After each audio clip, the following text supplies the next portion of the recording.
Chief Hassan Nasrallah को मार गिराने के बाद अब यमन में हुती विद्रोहियों के खात्मे की ठानी है। इजरायली सेना ने लेबनान के बाद यमन में हमले तेज किए हैं, यानी इजराइल अब 4 मोर्चों पर खड़ा है। ईरान, हिजबुल्लाह, हमास और यमन। हिजबुल्लाह से जंग के बीच इजराइल ने इजरायली डिफेंस फोर्स की मीटिंग की एक तस्वीर जारी की थी। इस तस्वीर में इजराइल के chief of staff lieutenant general Herzi Halevi अधिकारियों के साथ बैठक करते नजर आ रहे हैं, लेकिन आईडीएफ चीफ हर्जी हलेवी की मीटिंग से ज्यादा चर्चा स्क्रीन पर दिख रही तस्वीर की हो रही है। दरअसल बैठक के दौरान स्क्रीन पर हिजबुल्लाह और हमास की टॉप लीडरशिप दिखाई दे रहे हैं। खास बात यह है कि स्क्रीन पर नजर आ रहे हमास और हिजबुल्लाह के जिन लीडर्स को इजरायली सेना खत्म कर चुकी है, उनकी तस्वीर पर क्रॉस का निशान है और जो जिंदा हैं उनकी तस्वीर साफ नजर आ रही है, लेकिन याह्या सिनवार की तस्वीर पर क्वेश्चन मार्क बना हुआ है। तो क्या इजरायली सेना को नहीं पता है कि सिनवार कहां है?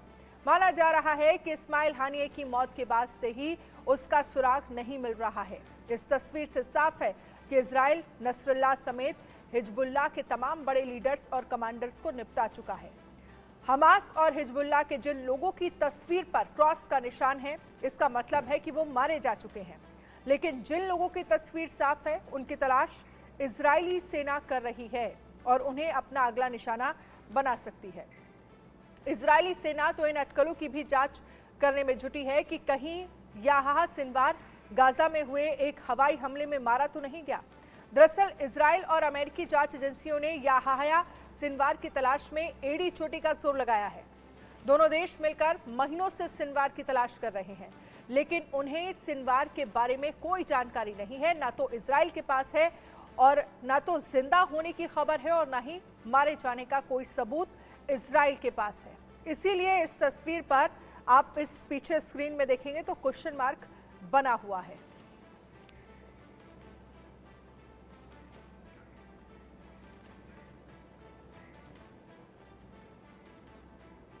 इजराइल की तरफ से हिजबुल्लाह चीफ नसरल्लाह को मारने के बाद इजरायली सेना दक्षिणी लेबनान में छापेमारी कर बॉर्डर पर बनी सुरंगों पर स्ट्राइक कर रही है।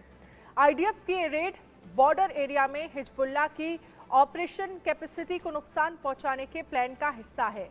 वहीं ईरान ने गाजा और लेबनान में अपने लड़ाके नहीं उतारने की बात कहकर हिजबुल्लाह को बड़ा झटका दिया है। अमेरिकी अखबार वॉल स्ट्रीट जर्नल ने इस बात की पुष्टि करते हुए कहा है कि इजराइल की तरफ से यह कार्रवाई ग्राउंड इन्वेजन यानी जमीनी आक्रमण की तैयारी हो सकती है, जो शायद इसी सप्ताह हो सकती है। ईरानी विदेश मंत्रालय ने पुष्टि की है, तेहरान इजराइल का सामना करने के लिए लेबनान और गाजा में लड़ाके नहीं भेजेगा। ईरानी विदेश मंत्रालय के प्रवक्ता नासिर कनानी ने लेबनान में हिजबुल्लाह के महासचिव और ईरानी रेवोल्यूशनरी गार्ड के उप कमांडर की हत्या का जिक्र करते हुए कहा है कि ईरान इजराइल के किसी भी आपराधिक कृत्य को प्रतिक्रिया दिए बिना नहीं जाने देगा। तो किस तरह के हालात जो हैं वो इस वक्त इजराइल की तरफ से कह सकते हैं कि जो चारों तरफ से, चाहे वो लेबनान पर हो चाहे हिजबुल्लाह पर हो, लगातार अटैक कर रहा है। और ये जो पूरी लड़ाई है वो किस तरफ आगे बढ़ रही है ये कहना फिलहाल के लिए मुश्किल है, लेकिन जो मीटिंग में तस्वीर सामने आई, जो पीछे आप स्क्रीन पर तस्वीरें देख रहे थे, जिसमें कुछ की फोटो पर क्रॉस था, कुछ की फोटो पर क्वेश्चन मार्क था और कुछ की फोटो जो है वो साफ दिखाई दे रही थी, यानी क्रॉस वाले वो जो मर चुके हैं और निशाने पर वो जिनकी फोटो साफ दिखाई दे रही थी। यानी बड़ी तैयारी जो है वो इजराइल की तरफ से है और पूरी तरह से आतंकवाद के खात्मे को लेकर लगातार जो जिक्र बेंजामिन नेतन्याहू और इजराइल करता रहा है, उसी ट्रैक पर इजराइल और इजराइल की सेना आईडीएफ आगे बढ़ती हुई दिख रही है।